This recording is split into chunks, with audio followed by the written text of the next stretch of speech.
Welcome to our Stephanie, is this our fifth portfolio review? Fourth Oh, that we've done I don't on know. YouTube? I did some with Greg Gunn. They're kind of all a blur. It's Yeah. quite a few. It's quite a few. Yeah. So welcome to the fourth or fifth or 17th Sure. portfolio that we've Let's done. just do it an even 20. Let's just say 20. 20? Yeah.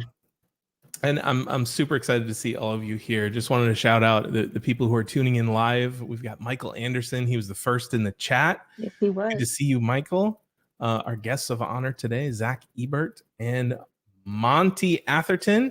Good to see you guys. We'll get to your portfolios here in a little bit. And just shouting out all of the A-team that we see in the chat. A-team is our fond nickname for folks who are in the Accelerator program. So everybody who's an Accelerator member, welcome. All right. So we are going to begin. But first of all, for those of you guys tuning in live, let us know where you're tuning in from and what service you specialize in. So whether that's in graphic design, identity design, lettering, whatever you do, we want to hear it. It's fascinating for us to see how far the reach is globally, but then also how broad our audience is and all the creative services. All right, Gary, good to see you. Mark, hello. Sherry. Hey, Mark. Where's a graphic designer? Very cool. Aaliyah, you can be an honorary member of the A-team because of Yes, you can. your first initial. You got the A. And you asked, so why not? Yeah. All right on. Okay, so Raleigh area. Yeah, Chris was just there. Oh, Esteban's here. Esteban. Hey, He's a fellow A-team member as well. Good to see you, Esteban. Aaliyah, I am not far from you. I actually live in Greenville, South Carolina. So just a few hours. Sherry Holly as well. She is an A-team member. Hey, Sherry. We all are A-team coming to support one another for these critiques. Good to have you guys. And everyone who is not part of our Accelerator program. We are thrilled to have you as well. Absolutely. From Atlanta, Georgia. Man, the Southeast is like representing today. We've got what, 4 of us here in the chat now. Right on. Okay. Let us take a look at what we're going through today. Here's our agenda. All right. So if you've been to one of these critiques before, you're noticing that we followed the same exact agenda here, and that's intentional, and it's important to be consistent with the way that we review work, which is why we have a criteria and why we hold people against a specific standard. All right, so here's how we're going to cover this. First, we're going to go through some introductions. For those of you guys who don't know me and don't know Miss Stephanie Owens, we're going to introduce ourselves. Then we're going to review the goals and criteria for this critique, right? We have to have that standard that we hold people to. Then in the middle, we're going to go over our self-critique guide, because I know that many of you don't have access to people who can critique your work. And sometimes it takes, some prompting. So a specific series of questions to help you figure out, does this piece belong in my portfolio or not? So we'll go through that self-critique guide in about the middle of the show today. And then finally, the reason why we're all here, we're going to get into some website reviews. And today we've got 2, and they're both longtime Accelerator members. So very excited to do this. So if this is your first time here, welcome. There are more critiques just like this on the channel. And before we dig in though, I want to remind you that during this live stream, and only for those of you who are tuning in live, we're going to be doing a giveaway. We've never done this before for this product. Okay. So today we're giving away a 3-month pass to Accelerator. Oh, that's a big one, Ben. 3 months of Accelerator. That's right. It's $99 a month. So that is math that I can't do live on the air right now. $300, right? $297. And so one of you guys in the chat right now will be able to win a 3-month pass to Accelerator at the end of the stream. Just stick around.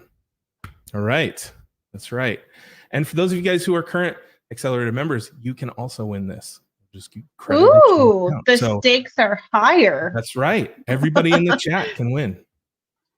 All right. So my name is Ben Burns. I'm a designer by trade, and I absolutely love making stuff. My passion is to help creatives and creative thinkers just like you make a living on your own terms. Now, I tend to coach and teach creatives who are at the beginning of their journey find traction in their businesses, whether that's a side hustle or freelancing or a full-time gig. And the last decade for me has been an absolutely wild ride. I went from being a narcotics agent to being a design freelancer to starting my own studio, all the way to joining the incredible team at Blind. And now I find myself in the fortunate or unfortunate position as the COO of the future. Now, unfortunate? No. Fortunate. Fortunate. He gets to do spreadsheets all day. Spreadsheets, all the spreadsheets. He's a maker of spreadsheets. So if you've been around here for a little bit, you probably know me, but you might not know the incredible human being next to me. She is my co-author for Accelerator, a talented lettering artist, an incredible coach, and a rock star, both literally and metaphorically. She's also our director of education here at the Future. So please give Stephanie Owens a round of applause in the chat. Hey, everyone. Woo! Good to be here. Stephanie, tell us about yourself. Oh, yeah. See, there's me and my work with my husband. Outside of being an education director here at the Future, I landed this gig because I have 2 decades of in-classroom experience teaching and educating. I also run my own design studio with my husband. He's an illustrator. I'm a lettering artist, and we're based out of Las Vegas, Nevada. And we've worked with some pretty great brands. We've licensed work for licensees for Star Wars, for Marvel, DC. We've had some work appear in a Doctor Who anthology, and we just love making really cool work. And that is like the most important thing to Gold Sheep Design is that we are putting out a body of work that attracts more of the type of work that we want. And that's what I am big on in our accelerator program, is crafting a portfolio that attracts the type of work you want and then getting it out into the world through various lead gen experiments. So always happy to be looking at your portfolios. That's awesome. Well, thank you, Steph. All right. So we've been doing these portfolio reviews all year, but why are we here as the Future? What is our mission? Well, it's really to help you make a living doing what you love. That's it. And the way that we do this is with education. Now, we give away as much content as we can on social media. I am quite sure you guys are struggling to keep up with the amount of content that we produce on YouTube and Instagram. But we work really hard on creating practical and effective paid products like courses, toolkits, and memberships that basically help you design and build the life that you want. Now, what Stephanie and I have been working on for the last year and a half now, Stephanie, is our Future Accelerator program. And this is our baby, right? It is a step-by-step blueprint and coaching program that includes video content, resources, templates, community, real-world feedback on your work like you're going to see today, and weekly coaching calls. And so far, we've been able to help folks generate hundreds of thousands in revenue, maybe even millions at this point, to be honest. I mean, we see wins every single week of somebody landing a $10,000 job, $15,000 job, and working with their dream clients. Over 1,500 members have come through the program. We figured out how to do all of this for only $99 a month. 99 bucks. So all of our websites today have come from our Accelerator members. And as a member, you get to send us your work and we give you feedback. And there are 3 or 4 opportunities for feedback throughout the curriculum in the A-Team. So we've decided to do these in public because our members are extremely talented and we want to give them as much of a platform as we can. We want to showcase the great work that they're doing. So if you want to learn more about Accelerator, I'd like to invite you to a tour. The tour is happening, or I should say the next tour is on Thursday at 3 p.m. Eastern or 12 p.m. Pacific. And come hang out, spend an hour and a half with us, and we'll walk you through the entire program and give you a detailed look at what it means to be an Accelerator member. Now, we do these tours maybe once or twice a month. So I would love to invite anybody who's tuning in later, or if you're tuning in live, join us. We'll hang out and we'll have a good time. And we give away things too. Yeah, I was just about to mention that. I We was also like, do some giveaways. There's always giveaways. That's right. All right, so that link is on the screen. It's futuraccelerator.com/tour. We'd love to see each and every one of you there. But let's get down to business. Here is what we're focused on, right? Here's our purpose today, or actually our purpose of having a portfolio. It's to bring in more work, right? Your work has to work for you. Your website should bring in more clients. So that's the lens that we're going to be using today. Portfolios that you can use to get more work and maybe get a job, but mostly focused on building that side hustle, freelance, studio, agency gig that you guys are getting off the ground. So how are we going to evaluate these websites? Here's the criteria. First, can we understand what you do? Now, this is really easy to say, and it sounds like, oh man, this is simple. It's really easy. But I would say about half the time, it's really, really difficult as someone who's coming into this industry cold to understand what words like brand strategy or identity design even mean, right? So we want to look at this through the lens of the client and say, hey, can an average client really understand what kind of service that we're offering? Second, is there proof that you can do this? Steph, you want to describe this one? What kind of proof are you looking for? We're looking for proof in case studies and portfolio pieces. It can be for a client. It can be a pro bono project that you did. We call that just for free, just to build your body of work. It could be a barter project where you swap services or product with someone else. I've done that. Or it can be personal work. Doesn't matter. Those are the 4 types of proof. But for every service that you say you offer, we want to see proof that you have done it before, whether it be concept work, personal work, or for a client. And then that leads us to, what type of proof is it? Ben, how is proof compelling? Yeah, so that's a big word there, right? Compelling. What do we mean by that? Really, it's about, do we have context, right? Do we have the story of the project? Whether it's a story of an interaction with the client that led to an outcome or an impact that the client was looking for, or do we have context around what insights fed the aesthetic that resulted from the project, right? We want to have context. And then is the story easy to understand, right? Is it easy to absorb, or is it so far out of using so many buzzwords and jargon, does it get a little confusing?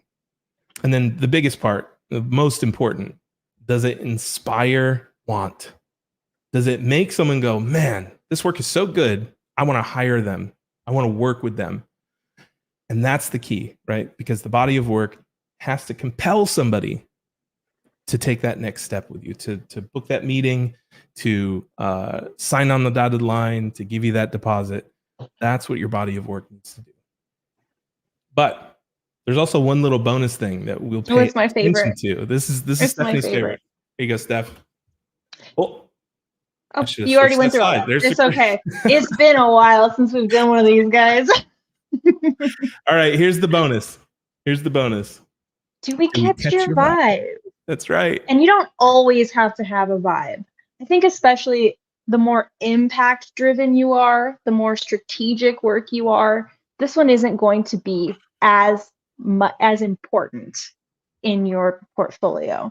But if your aesthetics have a certain through line, have a certain style, to the point where a client could look at your work and know what your next project would probably look like because you just have this vibe going on, that's what we're talking about here. And this is going to be, I would say, maybe not a bonus, if you are on that aesthetic side of the spectrum. If you're purely impact driven, we're gonna go like you do UX, we're gonna go impact, right? But if you are an illustrator like Esteban or myself, you need to have a vibe. And I'm going to say that it's not optional for people in the pure aesthetic play like myself. And even as an impact provider, if you're selling a specific result to clients, the vibe doesn't necessarily have to be a style. It's, do I know what it's like to work with you? Yeah. Because if I can't get that impression from your marketing materials, then I can't envision myself working with you, or I'm guessing at that picture, and we don't want to guess. So we want to make sure that you're communicating a little bit of personality wherever on the spectrum, you go. All right. So this can be kind of tricky to do on your own, but like we said at the beginning, we're going to give you guys a really easy to use framework for self-critique and self-evaluation near the end of the video. So before we get there, though, let's dig into our first review. And our first one is Mr. Oh, here, let me switch over to the next slide here. Then pull this over. There we go. Zach Ebert. Mr. Zach Come on Ebert. down. All right. Zach, under the ebertdesign.co umbrella, says, we're a design agency that's here for good. Nonprofits, B Corps, and purpose-driven brands. So right off the bat, he's telling us he's a design agency. That's good, right? We can clearly understand that design is in the mix. We also have a very specific kind of customer profile here: nonprofits, B Corps, and purpose-driven brands. I think that's pretty cool too. I think that's extra, though. I think, Ben. I think especially when you're just starting your business as a creative, you might not know who you serve, and you might serve a wide variety of people. But because we've worked with Zach for many, I'm going to say many moons now, like it's been a while, we know that he has deep experience working with nonprofits, B Corps, and purpose-driven brands. So he is in, and I think what I'm trying to say is you don't have to get to the who when saying it's clear what you do. If you're a graphic design studio, just say you're a graphic design studio. But if you do know exactly who you work with and you have proof that you've worked with those types of people before, go that extra step if you can, like Zach has. But I don't think in the beginning stages of building your portfolio that that's necessary, because you probably don't know who you serve until you've served a variety of people. Yeah. And we know that Zach has really deep experience in this space, from full-time experience and volunteer. So got our thumbs up on this. What I thought was cool, I'm going to refresh this real quick. Just little subtle micro interactions and animations throughout this site, including on load. And that stuff, again, is not necessary, but I was like, man, that's kind of cool, right? It just shows that you're going the extra mile. And yeah, it's really neat. We've got a little scroll arrow here that says, hey, scroll down. And we will. We work with brands on purpose. We strive to create brands that are as unique as they are meaningful. Okay, so now we've got two links. We've got about us and then our thoughts. So we're really kind of pushing the who we are and how we think before the work. And I don't know about you, Stephanie, but I tend to prefer to see work right off the bat. Like I want to prioritize that, because in my mind, if I'm looking at like bringing in clients, the mission of the site should be take an unknown person, show them incredible work that is going to knock their socks off and make them want to work with us, and then get them into a call or a meeting or some kind of email sign up or something like that. And I think that pushing about us and our thoughts before the work, we might have our priorities a little off center, if that makes sense. Yeah, I agree. I always, when one of the checkpoints in Accelerator that we review before we review websites is the capabilities deck. And if I'm pages in and I haven't seen your work yet, I always tell people when I'm reviewing their decks, like, hey, I need to see something. I need some visual explainer of the work you do rather than talking about the work that you do. It's fine to, like, if you scroll back up, to have that introductory statement, but I would love to flip it into, like, just give it some balance and movement of thought and visuals, like balance that out where we've got, this is who we serve, here's some proof, and let's learn more about us if you're interested. But I think people are going to keep scrolling when they see the work. Yep. Yeah, I agree. So here we've got we've got our featured products here. So we've got an Alzheimer's education resources and services. We've got Ann Cooper Consulting and Real Talk College Ministry. And I'm sure that there's more, but we'll go ahead and continue to scroll. I do want to point out something that I think he's done really well visually. The type on this site is awesome. Mm-hmm. Like the layout, the design of the website is just, it's great. I mean, like having that little case study meta text or header that follows us down the page that kind of keeps us in the loop of, hey, this is where we are in the website is super handy. I love that it like stops here at the bottom and then goes away. But I got a lot of respect for the type and composition and layout of the website. So nice job, Zach. And I'm usually like, I usually would like, don't put red text on black, but you've done it in a way that makes a lot of sense. It's very secondary. So kudos to that. Yep.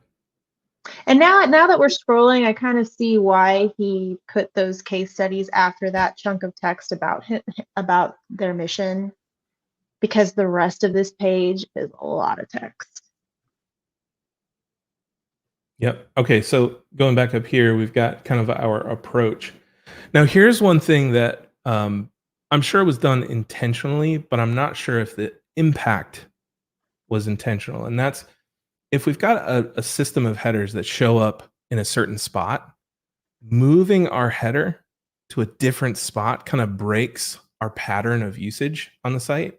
And so when I initially scrolled through this, I was like, I don't know what we're talking about here. I didn't really have context as to what this section was until I found the approach header that's in a different spot.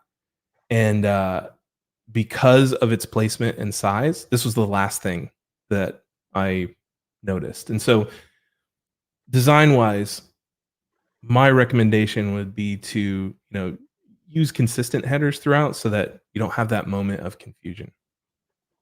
But basically, this is kind of their approach to the work, which I think reads Well, really nice. and I think if we look at this from, like, a lot of people, and we don't teach this in Accelerator, but I know a lot of service providers will use the story brand methodology of the plan. And I think he's laid out a nice plan here, and having that fourth step, having it be 3 to 4 steps, no more than that, because anything over that, it's going to be overwhelming. But having that last step be the transformation idea that you have there, Zach, it's like, basically, we're going to do number 1, 2, and 3, and you're getting number 4. Number 4 is the payoff at the end of it.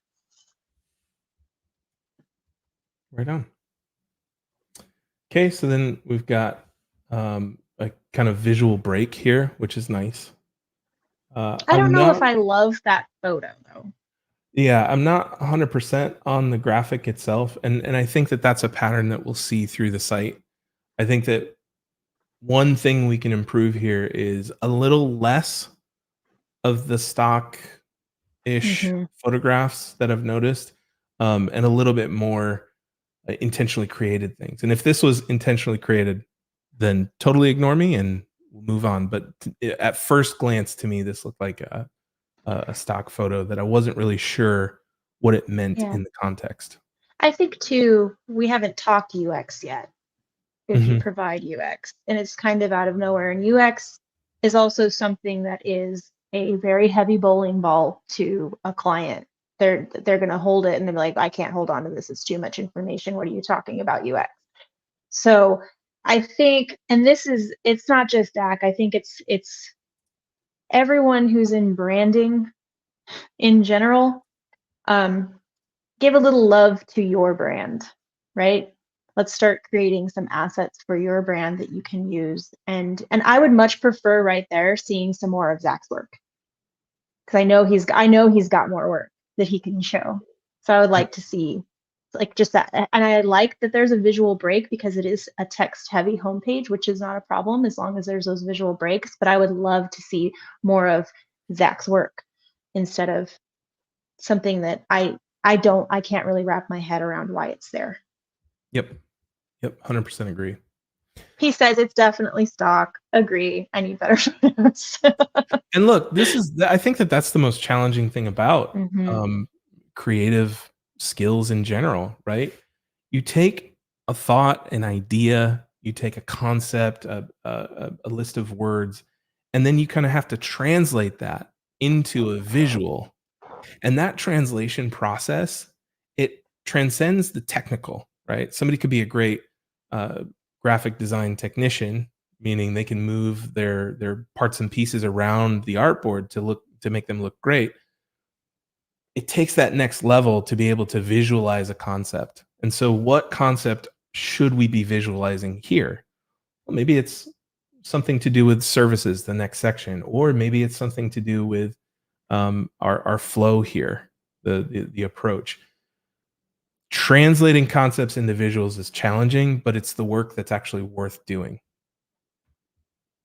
Yeah, Monty in the chat says getting tasty process images is always challenging. Yes, and that's what Ben and I in Accelerator we preach that starting at the very beginning of the program. It's like document, document, document, and then sometimes fake it. Sometimes fake those process images. The one of me at the very beginning, when I'm sketching out that logo for a client, that thing was already vectorized and shipped off to the client. But we needed a good photo for the case study, so we staged it. Yeah. Ruckus says, if it's no real use, I just remove it. Less is more. And normally I would agree with you, Ruckus. In this case, I also agree with Stephanie in that we needed a little bit of a break from the type. So we need something there, whether that's a graphic or a photograph or a visual or something to kind of break up the type on the page. All right, let's go down here. We've got services, brand strategy and culture, verbal identity, visual identity, and then application and digital. All right, so we'll click on these later, but it's nice to have a list of services. Here's the one challenge that I have with this. I don't know that people are going to understand some of these things on this list. Yeah. Brand strategy is really, really common in our circle, right? In the design world. Outside of the design world, you kind of have to explain it. And anytime you might have to explain something to your mom or your grandpa, you might want to consider like, hey, mom or grandpa might reflect one of my clients. And so offering some kind of explanation, especially verbal identity, right? Are we talking about naming? Are we talking about, there's even questions that I have on this is what do we mean here? Then it gets easier. Visual identity is a step up, and then we've got application and digital. But I would offer some kind of explanation, because what we're doing here is we're expecting someone to know what should come next and request the next step by the click, right? So if somebody doesn't know what they're asking for, they might not be clicking on this. And if they're clicking on it to understand what it means, we might be not. Well, and I think this is where you could also, because I'm a big believer in speaking the language of the client. And I know this is going to go against a lot of our designers' soul right now. But Zach does branding in a nutshell. That's what clients can wrap their heads around. If you say brand identity design, even I think visual identity design or identity design, it's really rough for clients to wrap their head around that. And then you throw in something like UX. I think application in digital is probably the easiest one to understand. But a quick fix for this, if you can't let go of the jargon of the industry, is brand strategy and culture. We set your foundations. Verbal identity, we make you sound good. Visual identity, we make you look good. Application and digital, we get your brand out into the world. Like, it's okay to have those kind of labels for things if a client doesn't understand it, but we need to then be able to let them know what it means and why they need it. And it can be as simple as that. And I think that phrase, speak the language of the client, is so important, because if the goal here, which it is, to bring on more clients, what we don't want to do is make a client worried that they don't know enough or they're not good enough to fit in here, because we're expecting them to know what these things mean. And so again, it can be solved with just a little tiny hover effect with a box that pops up, or a subheader underneath this with a little description. But just watch for that. Watch out for jargon. Let's elevate your impact. Get in touch. Great CTA here. I think this speaks to the target that Zach is going for, because they want to have an impact on people. And so let's elevate your impact. Get in touch. Really nicely done. Here's some more of those micro interactions that I'm thrilled about. Then we've got the footer. The navigation looks great to me. We've got work, we've got about, journal, and contact, which is exactly what I recommend for most portfolio websites, because 90% of your clicks should go here, to the work. Your journal, hopefully, if this is blog articles and, your thoughts, the journal, this should be an entry point, right? Somebody should find the article first, land here, and then click on the work. So all that to say, good navigation structure. Since we're on a journal, can we scroll down? I just want to see, because if you're journaling, blogging effectively, you're getting SEO and you're getting traffic that way. I think, and since we're here, I think this is going to be a good place, Zach, for this particular journal article, since you've talked about stylescapes, user profiles, website wireframes, to adding in some of your work there to make it a richer article, and then linking to that work. So we're not, because I think we've made the assumption that they get to the blog post and then they're ready to work with us. But I think if we give them another way to navigate the site, to show them your work, to link to your case studies from the blog posts, it's going to be a more holistic experience for people, instead of being like, oh, this was a cool article.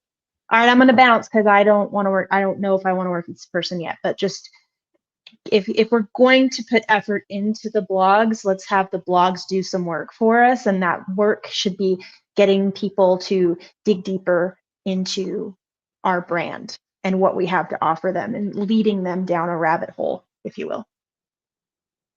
100% agree. It is great that you have a CTA here. That's Yes. A step that we find missing on a lot of portfolio sites, is that we need to call somebody to action at all times, right? So that's good, but I totally agree. Sprinkle your work throughout. Fantastic. All right. But I love the blog, the topic of the blog, Zach. It speaks to my heart. Miss Murderino over there. Yes.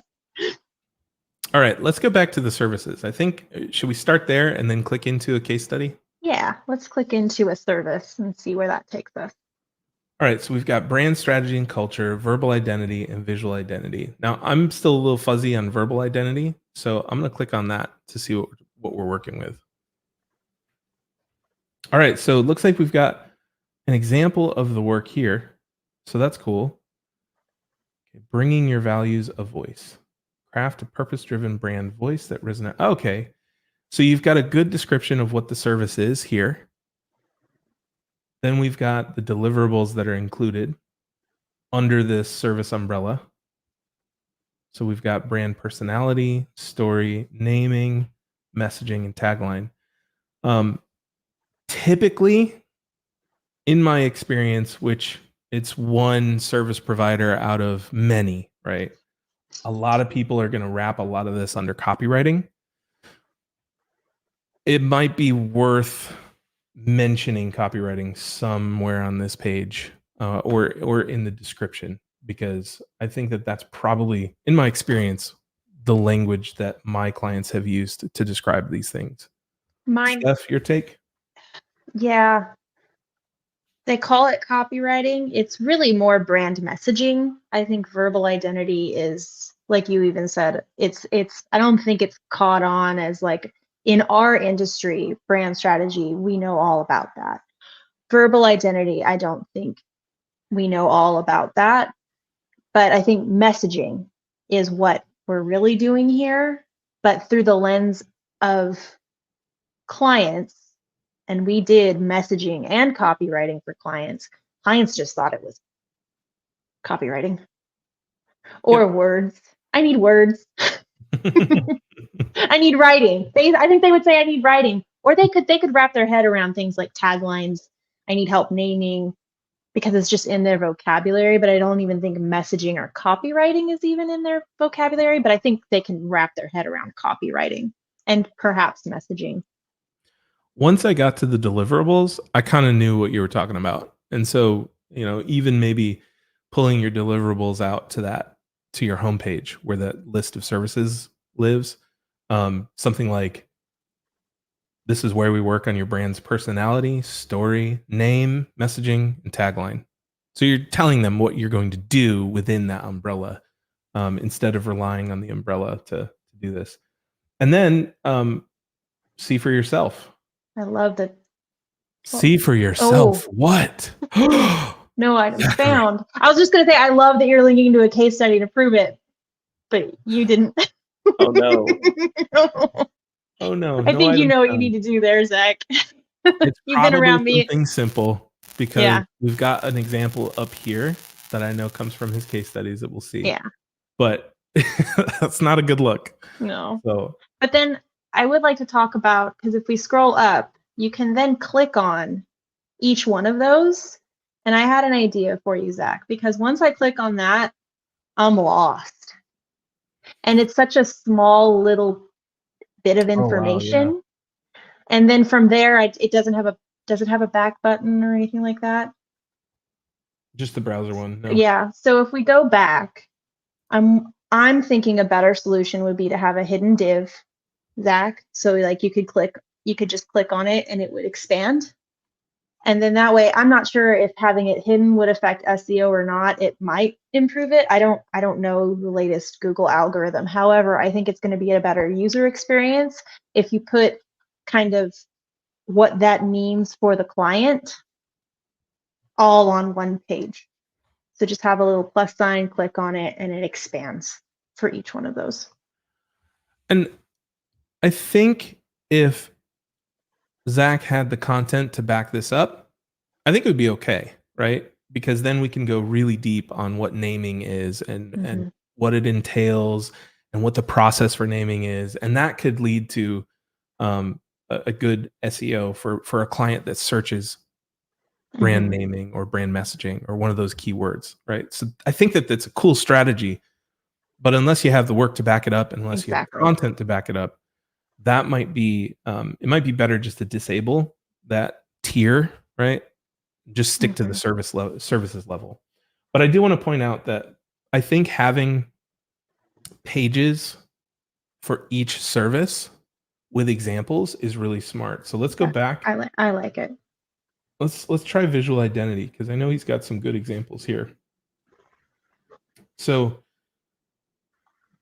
yeah, see, There we this is go. great. I think having a service focused page with examples of you providing that service is really smart, because one of the things that somebody's going to do, if they're looking at a homepage and it's just this giant grid of work, they're going to pick the one that they think looks coolest, that might tell a different story than they need to hear, right? And so by offering examples of specific services, you can help someone find the right case study for them with, the right service that they're interested in buying. So I think this whole strategy of having a service page with examples is super smart. Caveat, each service page needs to link out to evidence. And I think that gets back to, did you prove it? So with every service that you are offering, you need to be able to prove it. So if you put together a service page, but then you're like, but I don't have any proof for it, like Ben said, disable it until you have the proof and then publish that page. I think it's just a matter of, and I think what you said, Ben, is if they go to a home page and they see a bunch of images, they're going to pick the one that looks the best. But if it's all the same service, if you provide one service, you don't need to have multiple service pages because you just have one service, and you can do that grid on your home page, because then if they're going to you for, let me take, I'm going to take Mark. Mark is here. Mark is a website designer. That's his service. If he has a grid of case studies on his homepage and he's only providing website design, people are going to pick the one that looks like maybe something they would be interested in seeing. Whereas if you offer a lot of different services, you are going to have to start segmenting those into different services, service pages as well. 100%. All right. So one thing I noticed is that whenever we're looking at a list of case studies, we've got kind of a low resolution image that's been stretched. So most of the work in any list is, on my screen at least, it was on mine as well. So you may want to take a look at how this thing's built, and make sure you're loading that high resolution, really crisp image that we see here, right? It's the same image, but it's two very different resolutions. So, all right, should we look at a case study? Let's do it. Okay, let's do Alzheimer's education. Okay. All right. Alzheimer's education resources and services is on a mission to provide the tools and resources for those who help someone with Alzheimer's.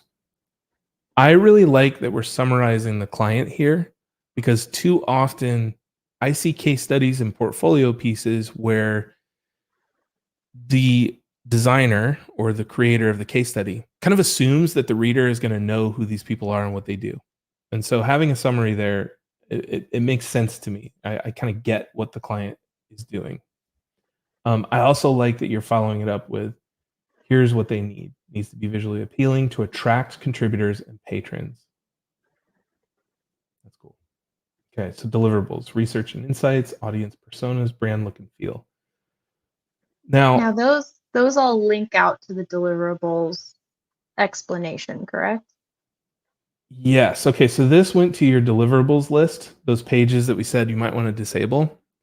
One thing that, I don't know, Steph, if you feel like this, but when I look at this deliverable list and I see that these things are clickable, I'm expecting to see the brand look and feel for this project.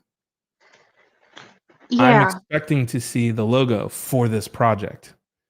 So my recommendation is either link down to an anchor link somewhere in the work, or just get rid of them altogether. Because right now, I used to be an English teacher, so it's giving me an appendix feel, Zach. Like when you click on it, it's sending me to the back of the book to explain what that word means to me. And I want you, if you've got someone on your case study, you want to keep them on that case study. The next place you want them to go is either another case study or the contact button. So I wouldn't link out to something like this. I think instead, like you said, an anchor link would be great. But I also think instead of explaining what that deliverable is on a separate page of your website, it's the duty of the case study to explain your research, what an audience persona is, because you should be, if you've done this correctly, you should be explaining all of those deliverables within the case study. That's right. All right. So then we move into process, right?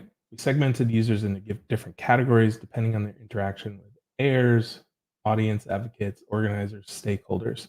All right. Here's one thing that I think that you've done well in this case study, or at least so far. You were specific. Yes. One of the things that I see all the time is that when a designer or creative is talking about their process in a case study, they talk about their process as if they could, copy and paste that statement into a totally different case study and it would still make sense.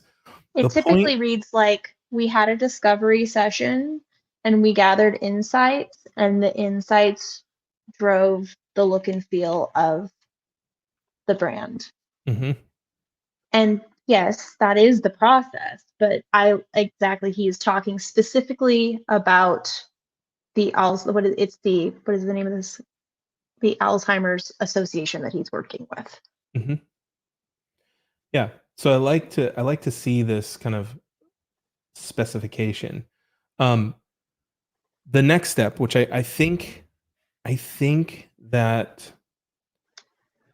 we haven't seen here, is to connect the insight that you gained at the beginning of the adventure to the result, to the aesthetic decisions, to the deliverable decisions. Like, how did your strategy impact the work that you created?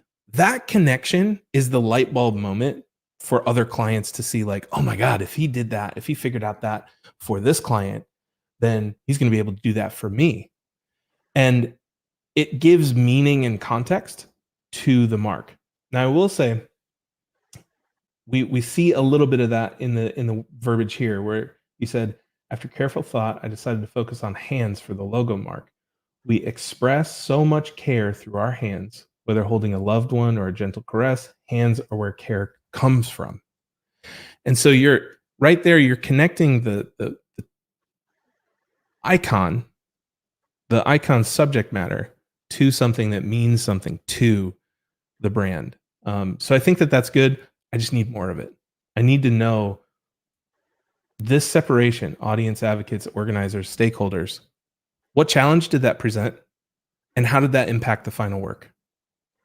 Right? Because that's what we're looking for. That's the magic of the case study, is to be able to connect those dots. Real nitpicky thing. But I think it's a question a lot of accelerator members have. Do we talk about ourselves as we, or do we talk about ourselves as I? And you're going back and forth in your point of view, Zach. You're going from we to I to back to we.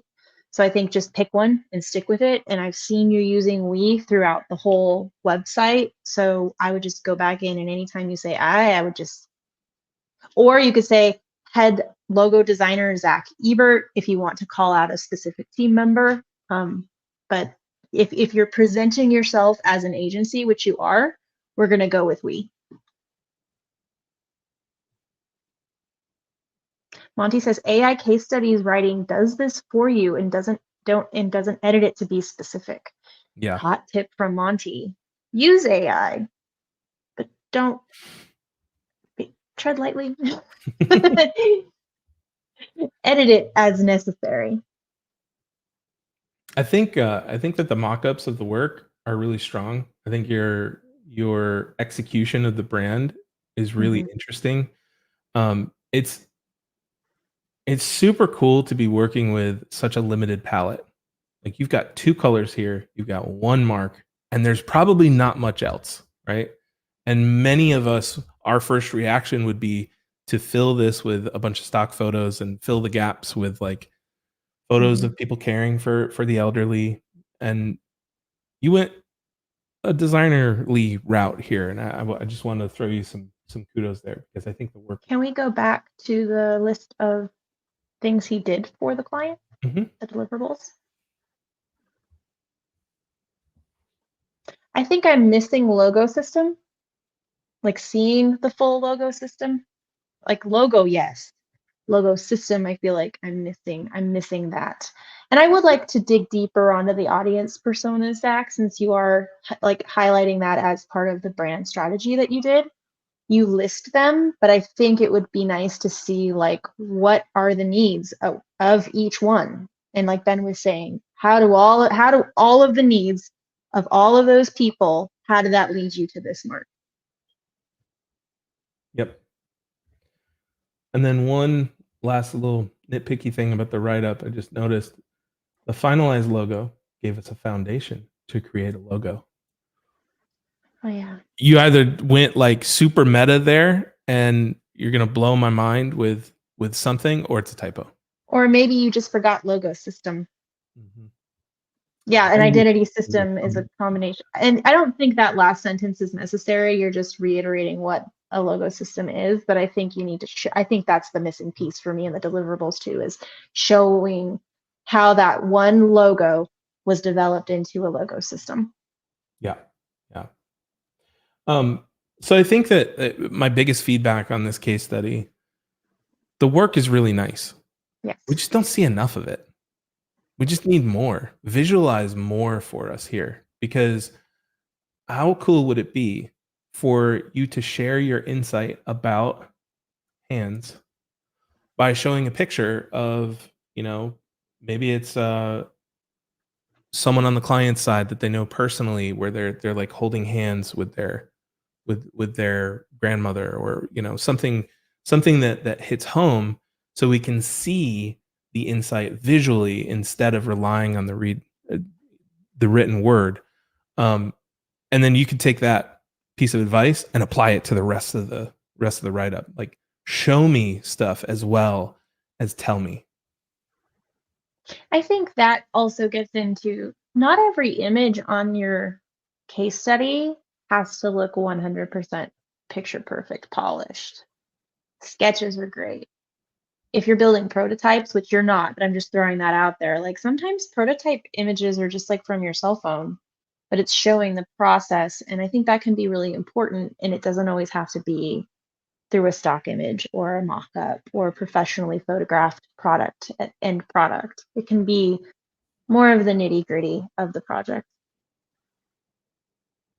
I love that you're leading somebody to the next Mm-hmm. case study. That's a really smart move. I do wish that we had a call to action here. Call to action. Mm-hmm. Yeah. Because out of the entire site, the case study is where they're going to make that decision to go and work with you, right? So when you look at your customer's journey, it should be case study, schedule a call. And so we want to provide that at the end of every single case study, or in some thing that floats and follows us around. All right, let's go back up. We'll take a look at one more piece of work. Let's look at the last one here. You always like to look at the last one. Why do you like to look at the first and the last one, Ben? Remind everyone. Typically, it's a Ben trick. Yes, yeah. So this comes from my days of interviewing designers to hire. Typically, the strongest project is first, the weakest project is last, and it gives me a really good look at what you think your range is. And so it's nice to compare. But I think the secret. So basically, put the junk in the middle, guys. No, I'm just kidding. Don't put the junk in at all. All right. So I really like this because I'm a sucker for black letter. Yes, you are. I just absolutely love the work. So let's go ahead and scroll through. I think this is the one that's the most vibey for me. Yeah. Oh man, so good. Here we are showing a nice identity system, right? We're showing the different use, like the different lockups, how it's used in use. Yes. I think that the visuals and the quantity of work that you're showing in this case study is really, really nice. I don't know if I would leave the impact all the way to the end. Did you even catch it? Oh, no, I totally missed that. It's so tiny. I think I would call it out in its own graphic deck. I would make a graphic for it. Either right here or like right above here. Yeah. If you're going to put all of your images in one section, right? If you're telling the story and you go from top to bottom and there's images kind of sprinkled through the story of the case study, and then you're using, hey, look at this thing, and then you can read about the context, and you're telling the story with a combination of text and visuals as you go, then I think it's okay to wait for the impact. But that's because you can make a really big deal about it. Like the visual can be something like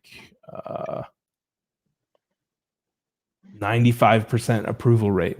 Like you can make that a huge graphic that really drives that impact home. If you're telling the story with that combination of visuals and text. But just looking at the work, I'd say this case study is a lot stronger and deeper than the first one that we looked at. It's always good when you're in branding to see the executional side, Absolutely. the afterwork, right? The rollout. That's what clients are actually paying you for, is the rollout, getting it into the world and having it be applicable. I think that clients actually look for that. Yeah. Like that's where their need starts. They're like, oh, I need a brochure or I need some social media graphics. Mm-hmm. But then they realize that the brand that they have doesn't support that need. So then they start looking for branding. We'll say 80% of the time, that's the route that I've seen. So can we go to the list of deliverables? Because you know me, that's a Steph trick. Bam. Marketing. I think social media strategy for me stands out, because I'm seeing that you created some graphics for social media strategy, but if we go to where he wrote the write-up, it's go up, yeah. If I'm just scanning this text, I'm not seeing you write about the strategy for marketing.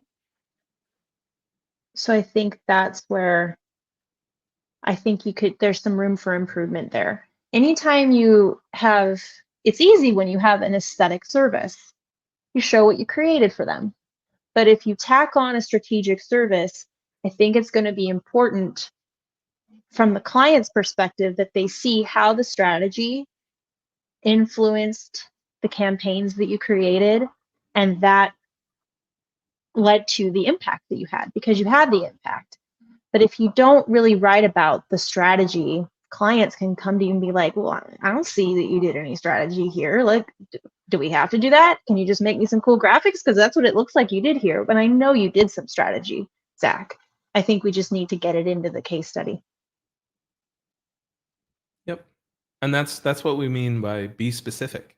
In your case studies, talk about the specific insights instead of the overarching process that you run through with every project. But the work is gorgeous. One piece of advice: be careful about dates that are recent in the work. It's not a huge deal, but sometimes you can kind of date your work, and that could be a downside. Zach says he needs to get better at explaining strategy. I don't think that this is a Zach problem. I think it's especially when you're writing case studies after the fact. And in Accelerator, you have your job jacket that you give everyone, Ben, and it's expected moving forward. Every project from here on out, you go through the job jacket and you're documenting the project as you go. And that actually makes writing about the strategy a lot easier, because you're writing about it right after you did the strategy workshops with the client. But when you're doing it after the fact, we forget a lot about a lot of that. So grace, Zach, because I know this is an older project of yours, but I think it's when you are in the case study writing process while you're working on the project, it's going to be a lot easier. I'll give you guys a good example of this. If you head to the Future's primary YouTube channel and look up the Building a Brand series, many of you have seen it, which is great. Watch through our strategy episode and then watch through the logo design episode. And you'll see how we talk about the project and how we talk about the insights that led to the end result. And so when we looked at the user personas, there was the beer snob, there was a couple of the other ones, but the primary driver of revenue for the company we were working with in that series was a soccer mom named Jessica who would bring her family to the brewery as a way to like get some adult time, but also, have the kids there. And so the logo that we designed at the end had to appeal to this specific persona, even though the owner was really kind of leaning towards the beer snob as a preference. And so we talk about that dissonance, and then we talk about how the logo's shape, form, and basically the way that we did the icon. We talk about the reason why we used those visuals in there, because they connected to the original story of how the brewery was started. You should do the same things in your case studies. It makes the story stronger to be specific and to connect those dots. So that's a good example to go look at kind of how to do that. Okay. So real quick, we'll run through about. That's really about. Passion and purpose. Love Couple this. Values. There's some stock imagery here that we need to replace. Yeah, you almost had me though, because it's the same characters throughout. But it even throws off the vibe you have. Yeah. Even just the color grading of the two with all the people, it's so bright and vivid and different than the rest of your site, which is kind of, you have this like grainy, gritty, clean at the same time, that juxtaposition of both. But this is obviously stuck. What do you mean? That's my theme? That's funny. It's really good to put your services under your about, because again, we want to get people connected back towards the work. That's good. A little bit about process here. Look at Otis. I love director of marketing. Yes. As someone who has my dogs as part of the team, you're checking some of my boxes with this, Ebert. Good job. That's great. Yeah, very cool. I would put some of the work on this page too. Yeah, I would put some work. And I know that you like the pictures of you with your collaborators because you're a fluid agency, they don't have to be amazing. I think you've done work with a fellow A-team member, Brendan, and I think you can, if you have some photos of you guys working, that would be cool. If not, get together again and fake it. But I think that would always treat the photos too. Like throw just go grayscale and make it look like a cell phone photo. It's fine. Okay, and then we got contact, and we've got form, which is great. Tell us about the project, scope, timeline, and budget. That's nice. I also like seeing an email address for those people who are not form people, which I know they're out there. I know you're most of the time. I don't get things in my form. I get it through email. So I like both. And I like that you have, especially for the type of work that you do, I like that you have a little shout out for pro bono work. Not something I would recommend everybody doing, because you might just get a bunch of people be like, hey, I have a website that I need built. Can you do it for free?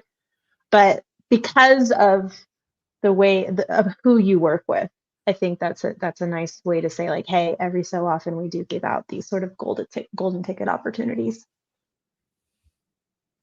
All right. I think that concludes the Ebert design critique. Hopefully that helps, Zach. Great job so far. I think, some small tweaks and some expansion on the actual work, and you're going to be in great shape. Great shape. All right, let's get this out of here. And thank you for being willing to share. I know that it's a little bit of a gut check sometimes. So, all right, Steph, I think it's time to share how people should evaluate their own portfolio. You want to take over? My super secret Marie Kondo recipe of that's right. Purging? Okay. That's right. All right. What I want you to do with an Inside Accelerator, you have me and Ben and our community manager, Lisa, looking at your work and letting you know if your work is going to get in the way of you getting clients. And we do that from the very beginning of the program. But not everyone is an accelerator. So how can we look at our work through the lens and get non-emotional about it? It can be emotional. This can be hard to go through this process, but really look at it through the lens of, would someone hire me to do this? Am I tall enough to ride the ride, as Ben says? Am I putting my best foot forward? So the first thing I want you to do is get all of the work that you're considering putting in your portfolio together. It can be in a private Pinterest board, it could be in a Miro board, it could be in Figma. Choose your platform. Doesn't matter to me.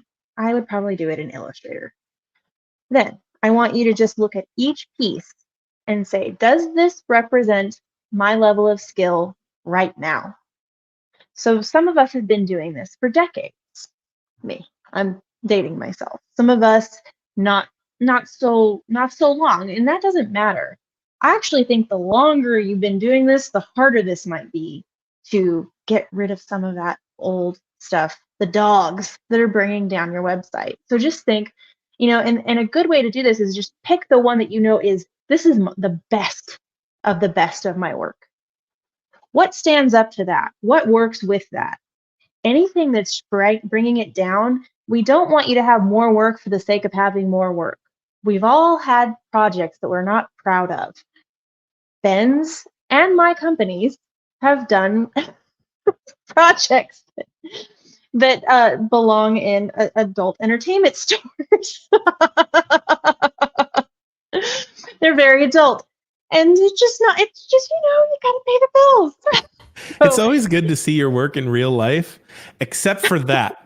Right? That's the one that you don't want to see. Ours was a portable stripper pole. Ben, what was yours? Mine was those little pills that you see at the gas station. Yeah, I designed one of those packages. Terrible. We won't ask you what those pills are for. We'll let you guys all figure that out for yourselves. But just does it represent the level of skill that you currently have? Get rid of anything that does not represent the level of skill that you currently have. And then look at what's left. Now you know that the work in front of you is the good work, but we still might not want to show all of the good work. Did this project bring you joy? Did you enjoy the process? And a lot of times it's also, did you enjoy working with the client? Because I've learned from my company, where we just burned down our entire portfolio, that if you leave in work that keeps attracting crazy people, that like the client was nuts, you might just keep attracting more nuts people. Even if the work is good, even if it's at a high skill level, did you enjoy the project? Did you enjoy the client? If the client is typical of a particular type of client, and you just keep putting out those projects, you're just going to keep getting more and more of those projects, and you're going to wonder why. And it's because the work that you're putting out is attracting crazy people. All right. And then the last thing, and anything that didn't bring you joy, like you look at it, you're like, oh God, that project. Get rid of it, even if the work is quality, because it 9 times out of 10 is just going to keep attracting more crazy. And then, do you want more of this kind of work? I'm pretty sure the pills that Ben designed were pretty well designed. The stripper pole, it was pretty well designed, but we didn't want more of that work. Ben, did you want more of that work? Not at all. Not at all. So this is something that Accelerator members sometimes learn the hard way. If you keep putting that work in your portfolio, even though it's good, and even if it brought you joy, if you don't want more of that work and you put it in your portfolio, guess what you're going to get? More of that kind of work. So everything in your portfolio needs to represent the current level of skill that you're at. It needed to be a project that brought you joy in some way. You don't get a negative gut reaction when you see that project. It doesn't bring back trauma memories. And you would love to do more projects like that. Now, sometimes this is hard, because sometimes the projects that don't bring us joy, that we don't really want more of, they maybe brought in a lot of money. And sometimes those projects, we need to take them on because they make us a lot of money. They don't have to be in your public portfolio, guys. That's where you can have a PDF of proof. So maybe it's annual reports. Maybe you hate doing annual reports and you really only want to do annual reports if it's a good client and you get a lot of money out of it. But it's not something you're advertising that you want a lot more of. You can have a PDF with the annual report case study on it. And if anyone asks you, have you ever done an annual report before? And then you hear cha-ching dollars. And then you're like, yes, I have. It's right here. I have a PDF of all the annual reports. But you don't have to showcase everything on your website. That should be the stuff that you truly want more of. Anything that doesn't cut this list, you're going to give it a hug. Thank it for its service. Marie Kondo the heck out of it. Is she still a thing? Do we still know who Marie Kondo is? Yeah, I think so. I But think so. I hope so.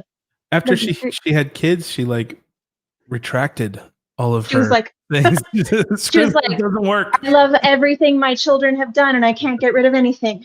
Yeah. Well, I don't have kids. You're going to get rid of it. You're going to put it in the archives. You're going to put it in a separate capabilities deck that's for, if you have to show proof of something, then you can bring it out and show the client. But that's how you self-critique your work.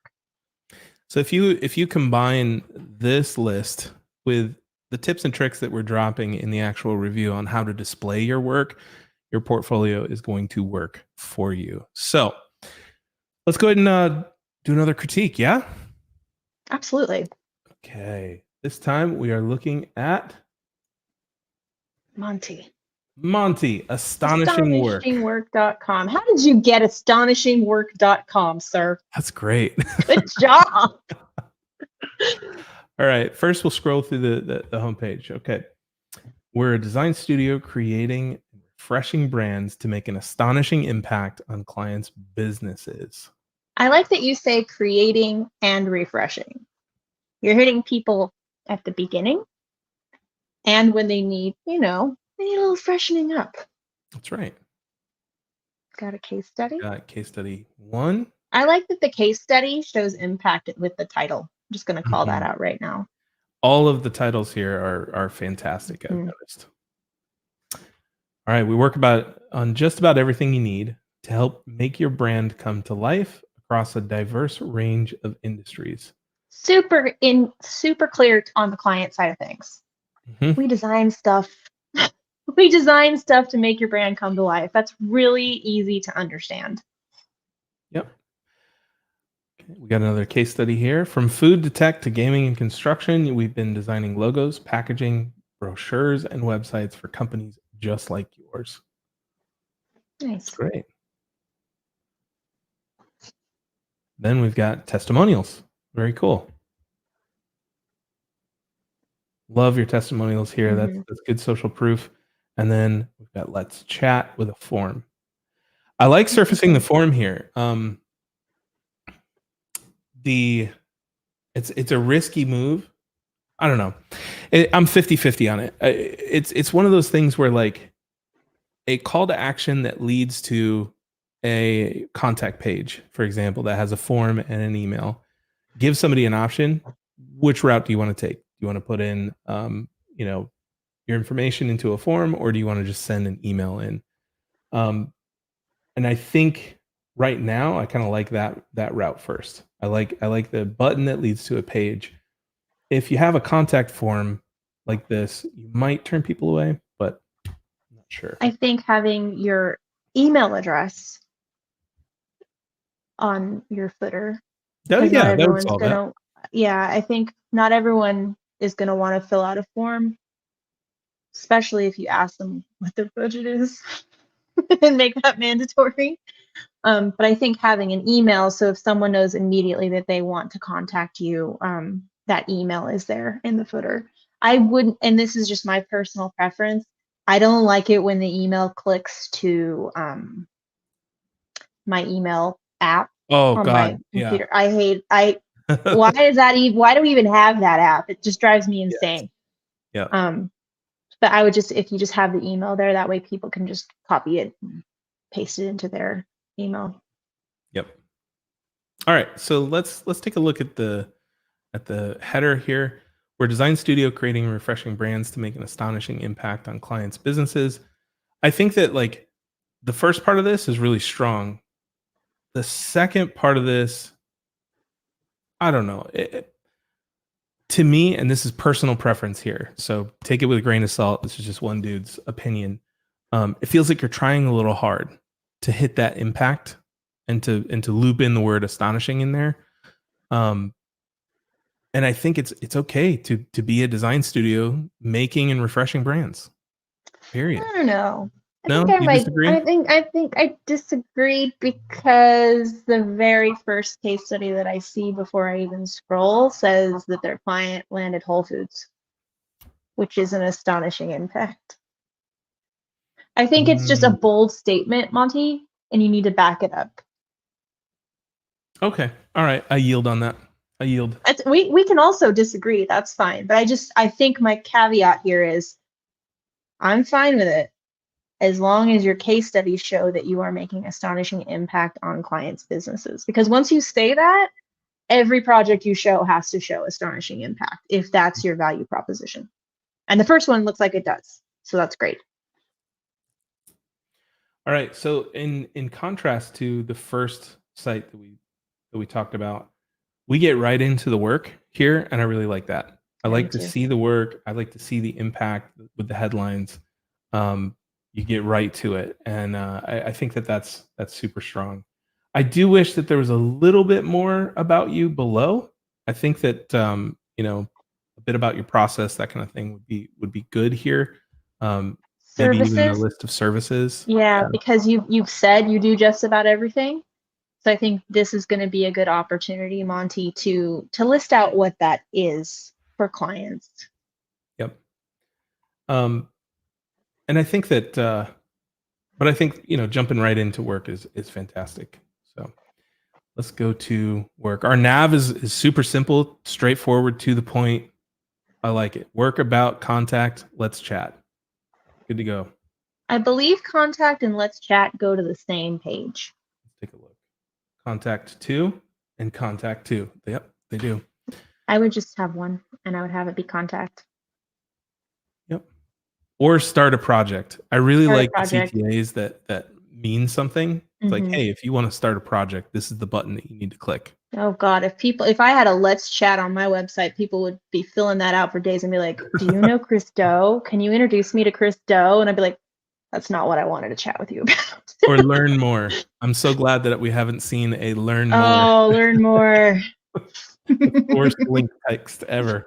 People don't want to learn.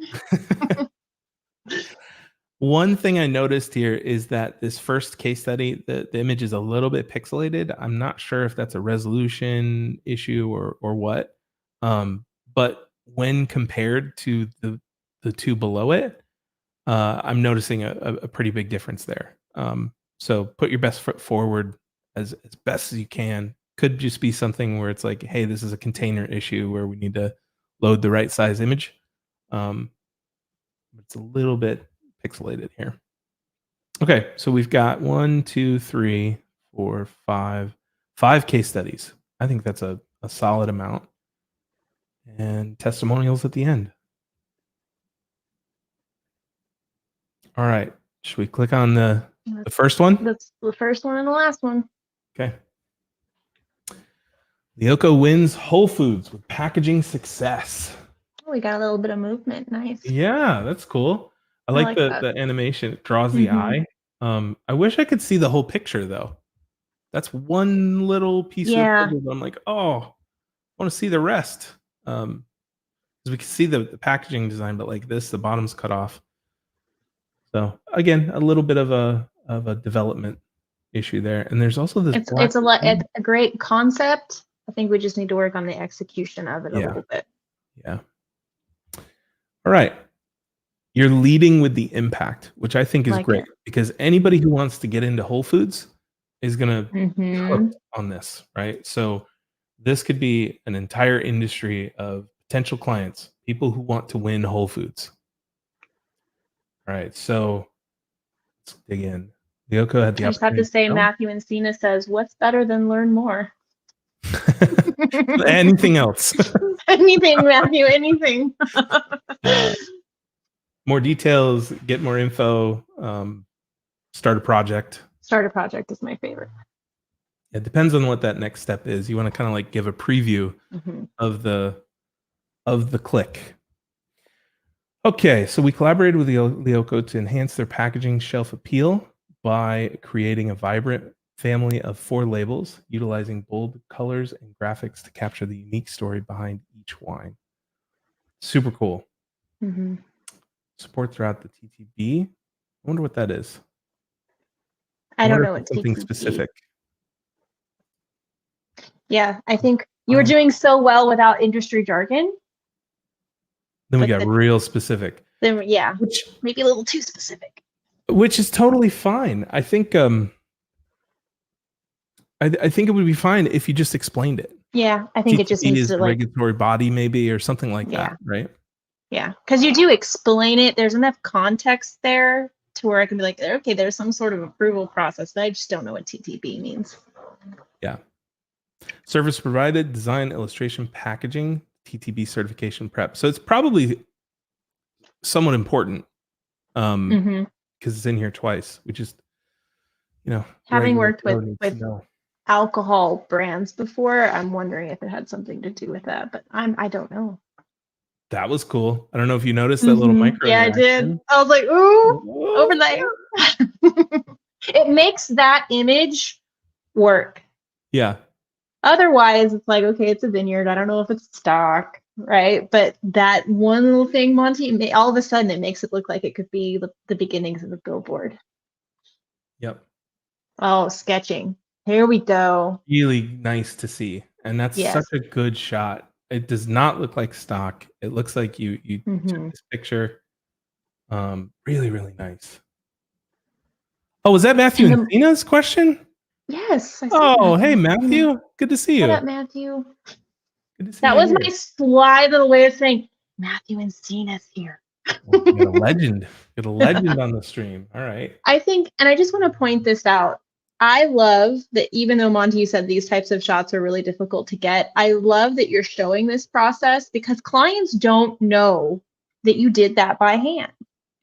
And I think anytime you can show that you did something by hand and it didn't come out of a pattern that you bought at Creative Market or whatever, right? Even if it's the lettering for something, showing that, because clients don't know the difference. They don't know the difference between a pattern that you got off a Creative Market or that you created that, or is it a font or is it hand lettering? Whatever it is that you created by hand, show it, even if it's not the best photo ever. And I love that you have the book there. I don't know if this was staged, but I buy it. Yeah. Yeah, it's really cool. So reading through the process, right? We went through 3 design rounds until we achieved something that we liked. We incorporated their feedback. Once the final design was approved, I was starting to get a little nervous because it looked like we were talking about that overview of the process. Then we call out one notable detail, which was the topographic maps on each label. The cool thing is that our text ties to our image here. Again, it seems like it's a no-brainer, especially when we work with clients. It's like, oh yeah, we got to show this, right? It's difficult to do. Taking that concept, translating it into a visual, and presenting something that's both visually interesting and you can understand from both looking and reading. So really nice job. Monty did stage this photo, and I can't tell. So good job, Monty. Great job. Okay, so then we assisted Lyoko with the TTB approval process. Again, we need to know what that means. Yeah. Attended press checks. Okay, and then impact. They secured their sales deal. Yeah, great. What you might want to do, Monty, is make a little bit bigger deal of your impact. Yeah. Because that's so cool that we really want to zoom in there. And so showing the packaging on the shelf in Whole Foods where we can see, hey, this is in Whole Foods, would make a great graphic next to that impact. But we want to make that a bigger deal. Okay. I'm a sucker for like, why did you? Because if you go back up then, and it said like they did different directions. I think it's at the very top. Different directions for the 4 labels. family of 4 labels utilizing bold colors and graphics. I think I would just like to know why you made the decisions you made for the 4 different labels. Mm-hmm. Like, why is the rosé gray? Yeah. Like, is there like just a little something about why you chose the colors that you chose? It could be interesting to see that as a graphic, right? Where it's like, here's the gray one, and then tie it to a visual of it comes from this location, and this is where we got the topography for that, and it's Mm-hmm. this color because of this, Yeah, right? is that where the grapes came from? Yeah. Yeah, translating that into something visual could make this piece a lot stronger. Monty says that picture is in Whole Foods. I can't tell that it's in I Whole can't Foods. either. I think if you just zoom out a little bit and get where it says Whole Foods somewhere. Yep. Yeah. So one other thing is I like having motion and I like having animation in sites. I don't like dictating what the user is going to see in the pacing. And so a lot of the sliders here, especially in the body, they show images that I would like to spend a little bit more time on, but I can't because they're part of a looping video. And so I would either add those images back in the flow or allow the user to zoom in or I see that there's a pause button, but I think we need just a little bit bigger window for this. Again, it's a development issue there. But you might lose someone who would otherwise be hooked by seeing this image. You never know. These are great process shots. Fantastic job getting these. It's not often that anyone sees a press running like this. So it's really, really cool that when you went out for these press checks that you got shots of the work. So nice job. And there's a big difference when you say you do print design and that you say you do packaging design and having it in a mock-up rather than showing that you actually have done print runs and that you've supervised the process for clients, because it's a pain. I know I'm on YouTube, I can't swear, but I almost said it's a pain. And you know what? getting print to work correctly. So showing this sets my mind at ease as a client, like, okay, he's actually done print and it's not just all mock-up. So yes, mock-ups are beautiful, but this is also really important information for the client to know that you really do know what you're doing when it comes to printing. Yep. And Monty, I think that one of the biggest things that you can do for your case studies is to juxtapose the right visual next to the right copy. So like when we scroll back up here, we mentioned it. It was really nice to say, hey, here's the detail and here's a picture of the detail. So we can tie the story to the visuals.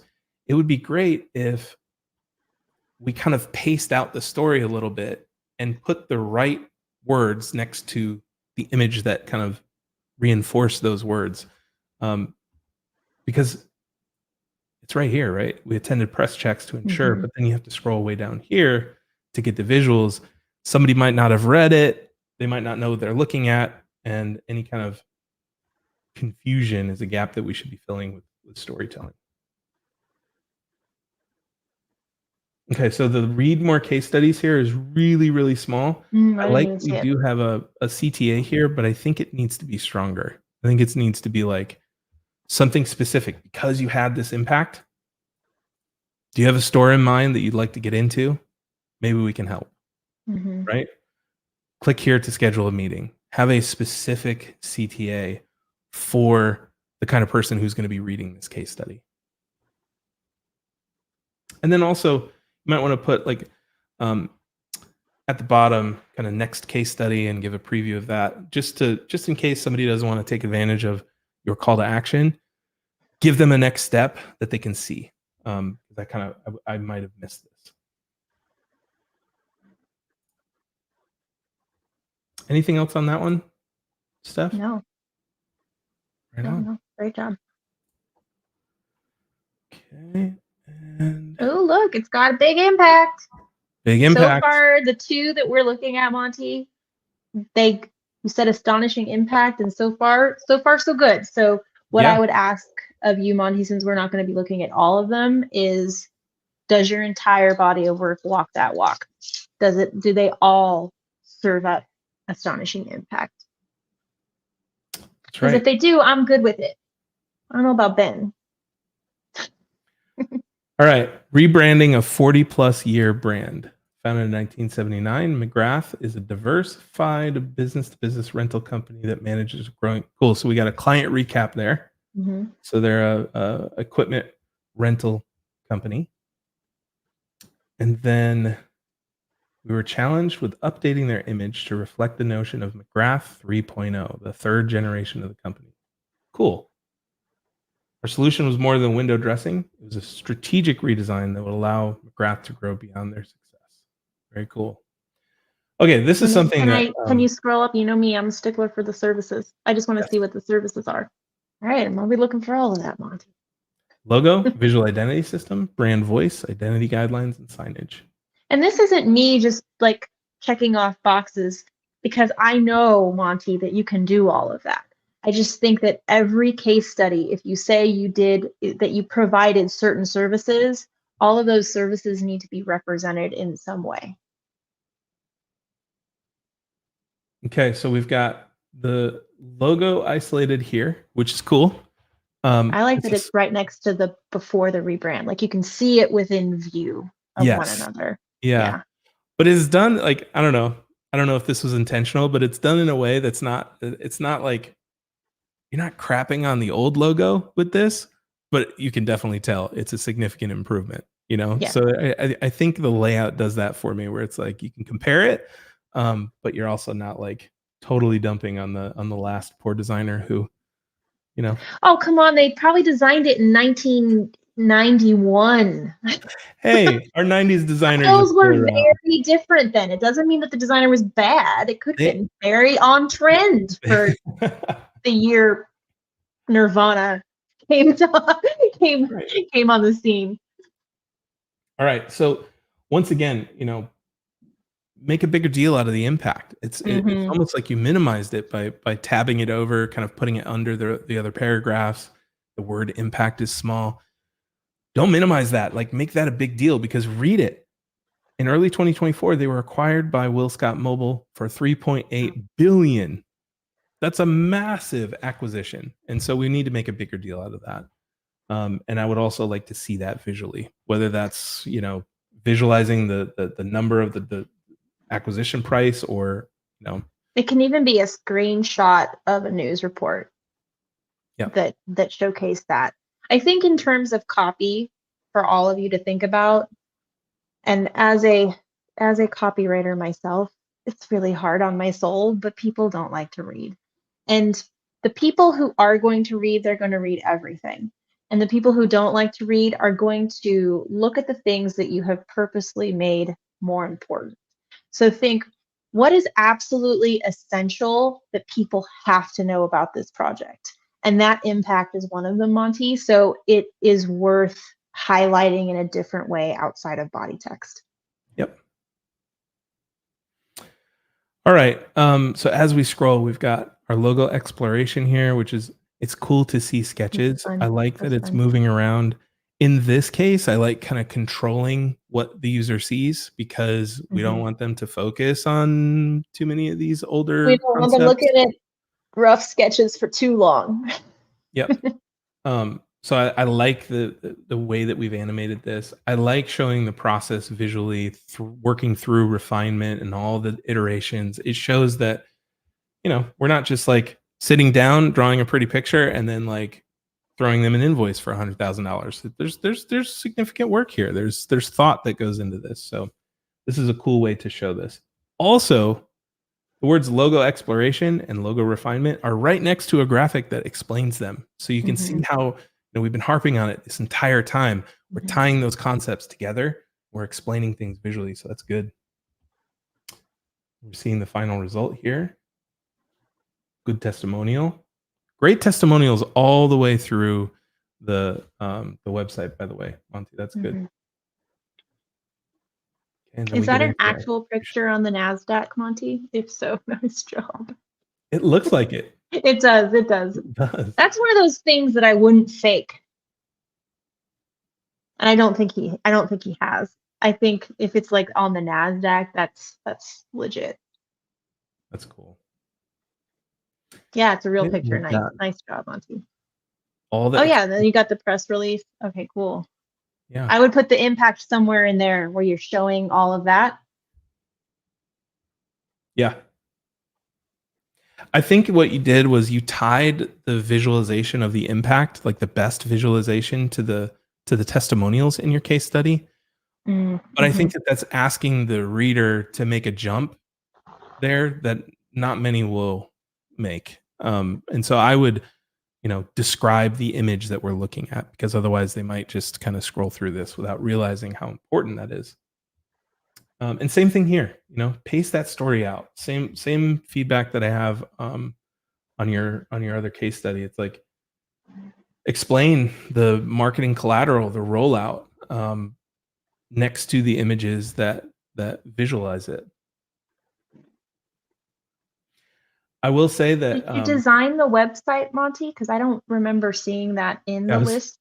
I was just scrolling up here.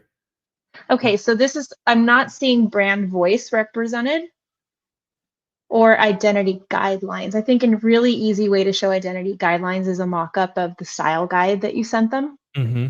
Because oftentimes clients will be like, well, what do I get? Are you going to pick my color? Yes, I'm going to pick your colors. But I'm not seeing the brand voice represented in any way. So I think that's where we need to, and it's the same thing with Zach's, is talk more about the strategy behind things and how you rolled out something like brand voice. Yeah. And then I would tie, descriptions of what you created to the Yeah, he imagery. said they did do the web design. So I would put that Add that to the services. Add that to services. Yeah. Proof check. That's right. Cool. Okay, let's go to about. Okay, he said he dropped showing stuff like brand voice because he didn't want the case study to go on and on. But I think, Monty, that if someone were to ask you, well, what's brand voice? Can you show me of like how that rolled out into a brand and why it was important? If you don't have a case study that highlights it, you're just opening yourself up for those objections. Yeah. I wouldn't worry about your case studies being too long. They just On the need web. to be, on web. On web. I just don't, I think they just need to be long enough to prove what you're claiming. Practical, purist, confident, and collaborative. Oh, this is great. Little social proof here with the logo grid. Yeah. I'm surprised that you didn't put the Zynga rebrand in the portfolio somewhere. I know that you worked on that. I might have missed it, but good services list. Eventually, I would create service pages for these. I think that that's a really, really strong strategy, because here's the beauty of a service page, especially for those of you who are more aesthetic service providers versus impact service providers. If you have a service page for illustration, for example, you could have maybe one or two case studies that go deep on a project that included illustration. But then you can also just have a grid of examples of your illustrative work, right? With no case study, no write-up included. And so it's a great way to say, here's a service that I have to offer. Here's a couple of really thoughtful case studies, but then here's a whole bunch of examples of things that I've illustrated in the past. Not to add more work to your plate, Monty. There's always more work. And that's the thing, guys. And we teach this in Accelerator. There's always going to be more work to be done. The capabilities deck that you create is not the first and only capabilities deck you're ever going to create. Your website is not the first and ever website you're ever going to create. This is good enough to go out there and get clients. So is Zach's. We're just saying, what can you do next to improve it and make it even better? So don't let imperfection around whatever it is that you're creating, like a capabilities deck or a website, get in the way of lead gen. Because too many times I see creatives, and Ben, you do too. It's like, well, I have to have everything absolutely perfect before I can move forward with lead generation. And that's just not the case. Yep. All right, last page, we got contact. The page layout threw me because we've got just the footer here. I think if we add just a little bit more content here would be good. Maybe a header graphic, a little bit more words, email, something here. That threw me. I was like, whoa. In a site that's full of wonderful visuals, I want to see a little bit more here. Personal preference, but it looks lonely. All right. I think that's about it. I think everything that you need, Monty, on a contact page is there. I just think it's like Ben said, it's the layout and it's quite sparse. Yeah. It's lonely. A little sad. Well, Monty, I think that your work is gorgeous. I've told you this before. Really nicely done. My favorite case study, honestly, is this Tasty Made one, but I will let people go and explore that. Yeah, great work. And I think if you make these little tweaks, your portfolio is going to be in great shape. Nice job, A-team. Wow. And we did have some questions. We did have some questions like, how do you get your portfolio reviewed? Yes. Inside of our Accelerator membership, they working their booties off with a 10-module program. And this is the checkpoint at the end of the 7th module. So this is the like 3rd or 4th time that they are getting feedback from us. And some people have elected to have their portfolios reviewed live here on YouTube. So that is how we pick. We pull from the Accelerator membership. Yep. I think it's time for a giveaway, yeah? We're giving away 3 months of Accelerator. What? 3 months of Accelerator. Here we go. Madness. Don't take it for granted. Don't sit there for 3 months, y'all, and be like, I'm going to do the first module. No, we want you to use your 3 months wisely. Here's how you can win. How are we going to do this? I want you guys to answer one question. Now, this question is going to be about something that we covered today live. And it doesn't have to be exactly correct, but it's got to be close enough. So get your typing fingers ready. Are we going for the first? The first how many correct. The first correct. Ooh. The first correct answer. Okay. And Accelerator members, you could get this. Yep. All right. What is the criteria that we use to critique websites? Not to self-critique. What is the criteria that we use to critique websites? There's 3 steps and a bonus. Put it in the chat, and the first person with the correct answer will win. Here we go. Play some music.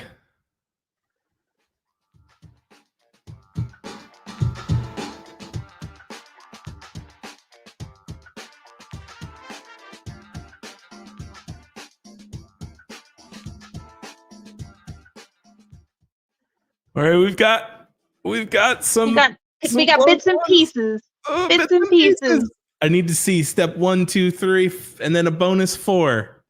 What's the critique that we use to critique our website?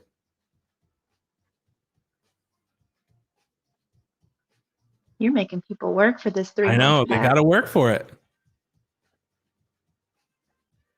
Oh, I think it's one of our. Oh, almost. Hold on. He's almost got it. I think that's it. No? Which one? Monty's. I don't think he's got the 3rd one. Hold on 1 second. What you do. Oh, wait. Prove it and vibe. Kind of. I feel like Michael's almost got it. He doesn't. It's so close. It's close. Oh, okay. I think Antoni Schmo actually won it here. We've got a clear understanding of what you do, why it's compelling, proof. Yes. Okay. And the bonus vibes. And the vibes. All right, Monty, you were close. You're so close. 3 months. I'm gonna give you a free month because you were Oh, you yay were for so Monty. close. So I'm gonna give you a month on your account. And then Tony Schmo, congratulations. You've won 3 months in Accelerator. Congratulations. Can't wait to see So what you do, stoked man. for you. Good job. Good job. So how does he claim? And Tony Schmo, you're going to email accelerator@thefuture.com. Make sure you say you are Antony Schmo. There we go. I put the email address in the chat. All right. Now, all y'all don't pretend to be Antony Schmo. There's only one. There's only one. There's only one in Tony Schmo. We're gonna ask for proof of identity. And Tony Schmo, if you'd also like to give it away, if it's not a good fit for you, you're more than welcome to do that. All right. I think that's it for us. Thank you so much for tuning in. And don't forget, head over to thefutureaccelerator.com/tour and sign up. You can join us live this Thursday in 2 days, or you can watch it afterwards. It's the same link to get the behind the scenes view of Accelerator. And if you want feedback just like this and to be surrounded by talented, amazing human beings like Monty and Zach and Stephanie, Accelerator is the place to be. Steph, take them away. All right. Thanks, guys. I hope to see you guys all at the tour. A-Team, thanks for hanging out with us. And all of you who are maybe new to this whole idea of Accelerator, come hang out with us on Thursday, or you can watch the replay. But don't forget, we do giveaways. We do giveaways on the tours. Love to see you. All right, everybody. We'll see you next time. Have a good one, guys. Bye.